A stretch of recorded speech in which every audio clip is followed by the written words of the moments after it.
Blood, like all fluids, flow from an area of high pressure to low pressure. And blood pressure is something that when we go to the doctor's office, a nurse, a PA, the doctor will always measure to make sure that our heart is functioning normal and that we're overall healthy. So the numbers that the doctor or nurse gives us for blood pressure is systolic over diastolic pressure. So to remind you what those are, systolic is when your heart contracts, specifically those ventricles. So remember, the ventricles is where the blood vacates the heart. So if the blood is vacating the heart, there needs to be a high pressure situation, and that heart is really contracted in that ventricular area. The diastolic is when your heart is relaxed. What's considered normal for a person is 120 over 70. 120 being the systolic pressure, again, that contraction over the diastolic, which is relaxed. And also, you can always, I think I mentioned this on a previous slide, you can always measure your pulse. It's that rhythmic bulging of the artery walls with each heartbeat. So arteries are where the blood is moving away from the heart. So when you have that systolic pressure, the artery walls are going to bulge out, causing that pulse that we can feel.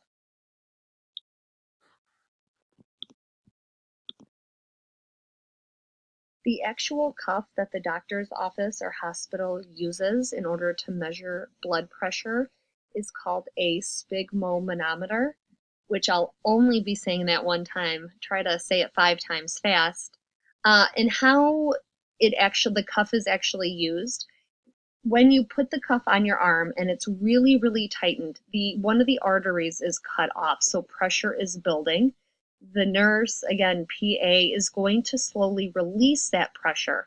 And when the blood rushes past, that point is going to be equivalent to the systolic pressure, or that systolic point, which is when you have a high pressure or, again, like a contraction taking place. After a bit of time, the cuff is really, really, really loose on your arm, and the sound stops. And that's the equivalent of the diastolic point or pressure when the body is relaxed. Another way that blood needs to keep moving through our circulatory system when we have low pressure and just overall when gravity is coming into play. So gravity pulling the blood downward, and we have a low pressure situation in the veins, we need the blood to get back to the heart, often going against gravity and going against the pressure. So a scenario where we have help for that blood to get back to the heart is in the vein and with the 2 valves, or just with valves in general. So if you look at the diagram, you'll see on the bottom that the valve is closed, so that's going to help. That's going to help to make a higher pressure. We also have skeletal muscle pushing on the outsides of that vein, increasing even more pressure. And then the valve up at the top is open, so that way the blood flow can go up through the vein towards the heart and going against gravity. So here's another scenario where we have blood returning through the heart against gravity and against that low pressure situation.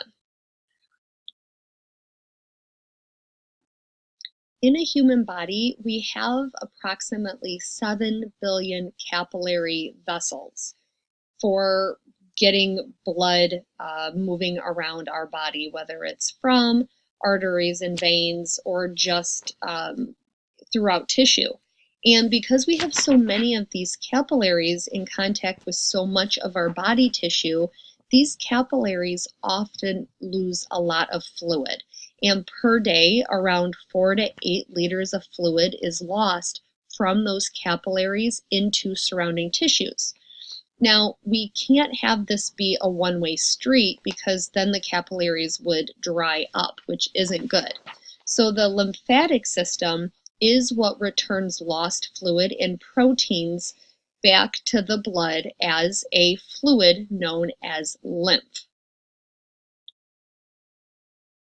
The lymphatic system includes the lymph nodes, which are all throughout our body, a lot in our neck, a lot in our groin, and a lot in our armpit region.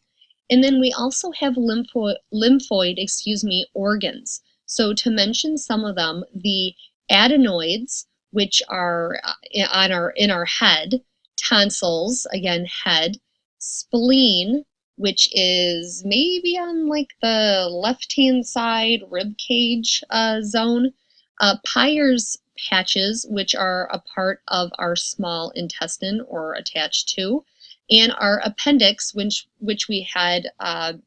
had been mentioned as a part of our large intestine. So all of those put together make up our lymphatic system. Now the lymph nodes, as a part of that system, help to filter the lymph to return that fluid that needs to be recovered back into our bloodstream.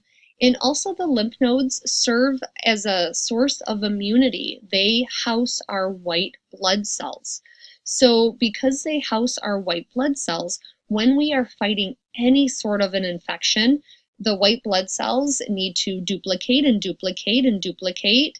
So the lymph node, they often get very swollen. That tissue gets swollen because of the production of so many different white blood cells to fight infection. So the lymph nodes and the lymphatic system serve as an immune system role.